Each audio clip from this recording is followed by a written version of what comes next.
Bonjour à toutes et à tous. Nous avons vu dans l'épisode 1 ce qu'était un échec. La façon de le percevoir est primordiale pour savoir rebondir. L'échec est à considérer comme un moyen d'apprendre et de cheminer vers la réussite. Dans l'épisode 2, nous allons voir comment réagir face à l'échec, comment en faire un atout en entreprise et comment s'en protéger.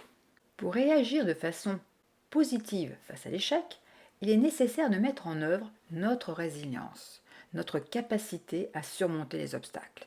Et il y a des actions à mener. La première, il faut laisser exprimer ses émotions.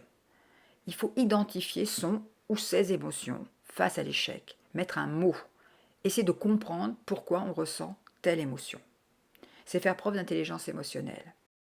Ensuite, il faut faire le deuil de son échec. Il faut prendre du temps pour digérer cet échec. Il ne faut pas le mettre sous le tapis et dire je tourne la page, il n'a jamais existé. Au contraire, il faut prendre le temps nécessaire pour faire le deuil. C'est un moyen d'accepter l'échec, de ne pas rejeter sur les autres cet échec, de ne pas être dans le déni, et c'est voir l'échec comme un moyen d'améliorer les actions à venir.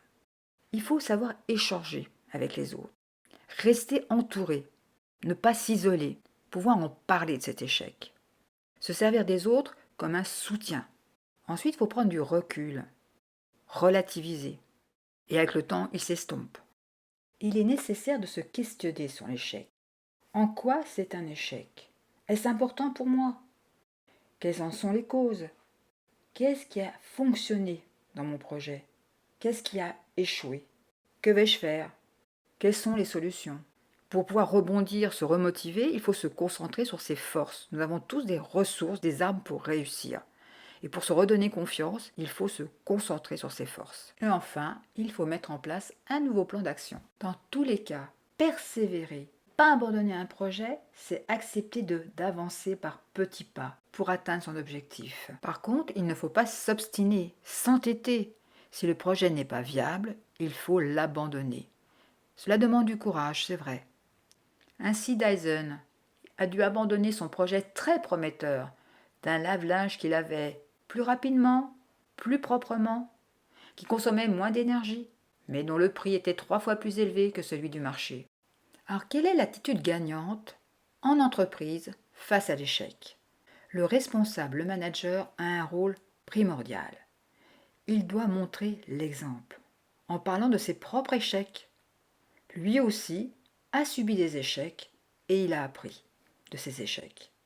Ainsi, il se place comme un être humain perfectible et cela libérera la parole de ses équipes en cas de situation difficile. Le manager est bienveillant. Il est à l'écoute de ses collaborateurs en situation d'échec. Il doit leur apporter soutien et confiance.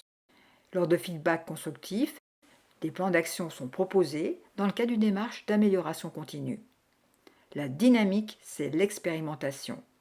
Et chacun est responsable de ce qu'il fait de son échec. C'est ainsi que l'entreprise n'a plus peur de l'échec.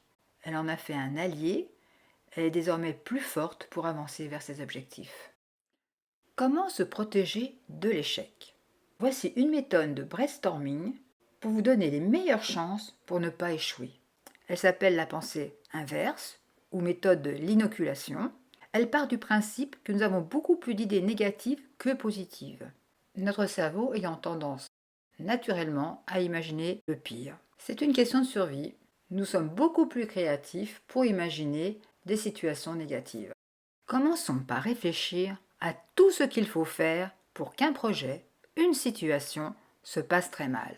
Nous allons ensuite établir un plan d'action avec tout ce qui permet de rater.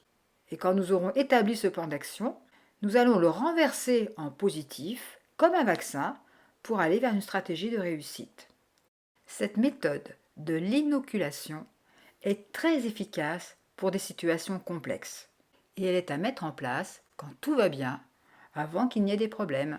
Je résumerai ce tutoriel sur l'échec par 2 histoires à partir de 2 citations. Voici la première. Je ne perds jamais, soit je gagne, soit j'apprends. Nelson Mandela. Voici ma petite histoire. C'est l'histoire de 2 jeunes joueurs de tennis de 12-13 ans, tournoi des petits as à Tarbes en 1999. Le perdant de la finale regarde fixement son adversaire. On voit bien qu'il réfléchit. Il se demande pourquoi il a perdu. Et que doit-il faire la prochaine fois? L'année d'après, même tournoi, même adversaire en finale. Mais c'est le perdant de 99 qui remporte la finale. Il a appris. Il s'appelle Rafael Nadal et le perdant, c'est Richard Gasquet. Deuxième citation. Le succès, c'est d'aller d'échec en échec sans perdre son enthousiasme. Winston Churchill. Je vais l'illustrer par une histoire américaine. Il s'agit d'un petit fermier qui va d'échec en échec. Il a toujours des projets, mais ça n'aboutit jamais. Et à 66 ans, il a une petite retraite de 105 $ par mois. Et depuis toujours, il a un rêve. Faire la cuisine. Il a sa petite recette de poulet frit avec une sauce particulière. Il propose sa recette à 1009 restaurateurs qui la refusent. Et c'est le 1010e qui va l'accepter.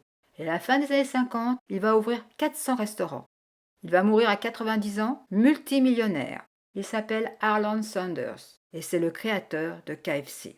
Donc en conclusion, je dirais l'échec c'est quoi? C'est de ne pas rebondir face à un échec. C'est de ne rien faire de son échec. Alors transformons nos revers en points gagnants.